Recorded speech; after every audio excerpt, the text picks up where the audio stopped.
Hi అండి. అందరూ ఎలా ఉన్నారు? బాగున్నారా? ఇవాళైతే నేను మీ ముందుకి క్యాబేజ్ ఫ్రై రెసిపీతో అయితే వచ్చేసానండి. నార్మల్‌గా కాదు, ఇందులో పెసరపప్పు వేసి అయితే చేశామన్నమాట. సో, దీన్ని రైస్‌లోకి ఉట్టిగా అన్నా కలుపుకొని తినేసేయొచ్చు. లేదంటే ఏదైనా పప్పు కాంబినేషన్ పచ్చడి కాంబినేషన్‌తో కూడా తినొచ్చు, బావుంటుంది. ఫస్ట్ స్టవ్ పైన పాన్ పెట్టుకున్నామండి. ఆయిల్ వేసుకొని హీట్ అయిన తర్వాత పోపు దినుసులు, ఆవాలు, జీలకర్ర, మినపప్పు, పచ్చెనపప్పు, ఒక 2, 3 వెల్లుల్లి రెబ్బలు, ఎండుమిర్చి, కరివేపాకు వేసుకొని బాగా ఫ్రై చేసుకుంటున్నాము.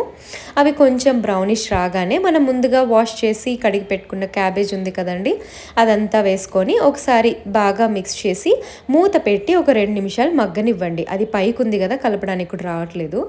ఇప్పుడు ఇందులో మనం టేస్ట్కి సరిపడినంత సాల్ట్, పసుపు కూడా వేసుకొని ఒకసారి బాగా మిక్స్ చేసుకొని పసుపు ఉప్పు అంతా కలిసేలాగా మూత పెట్టి మగ్గనివ్వాలండి. ఒక 5 మినిట్స్ ఆగి చూస్తే మనకి క్యాబేజ్ అనేది మగ్గిపోయి ఉంటుందన్నమాట. మనం ఈ ప్రాసెస్ స్టార్ట్ చేసే ముందే పెసరపప్పుని వాష్ చేసి నీళ్ళల్లో నానబెట్టుకొని ఉండాలండి, ఒక 2 అవర్స్ ముందైనా. ఇప్పుడు ఆ పెసరపప్పు కూడా వేసేసుకుంటున్నాం. ఇందులో వేసుకొని ఒకసారి బాగా కలుపుకొని ఒక 5 నిమిషాలు మూత లేకుండానే వేగనివ్వాలండి. మూత పెట్టకూడదు, మూత లేకుండానే ఒక 5 నిమిషాలు వేగనివ్వాలి. తర్వాత అందులో మనం టేస్ట్కి సరిపడినంత కారం వేసుకోవాలి. ఇది జస్ట్ సైడ్ డిష్ కాబట్టి కొంచెం వేసుకుంటే సరిపోతుందండి. మరీ ఎక్కువ కారం వేసుకున్న టేస్ట్ అనేది బాగుండదు. అంతే అండి, కారం వేసుకొని ఒక 2 నిమిషాలు కలుపుకొని స్టవ్ ఆఫ్ చేసుకొని డిష్ అవుట్ చేసుకోవడమే. మన టేస్టీ ఈజీ పెసరపప్పు కాంబినేషన్తో క్యాబేజ్ ఫ్రై అనేది రెడీ అయిపోయింది.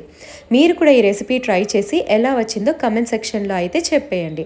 అండ్ మా ఛానల్ని ఎవరైనా ఫస్ట్ టైం చూస్తుంటే ప్లీజ్ లైక్ చేయండి, షేర్ చేయండి, సబ్స్క్రైబ్ చేయడం మాత్రం మర్చిపోకండి.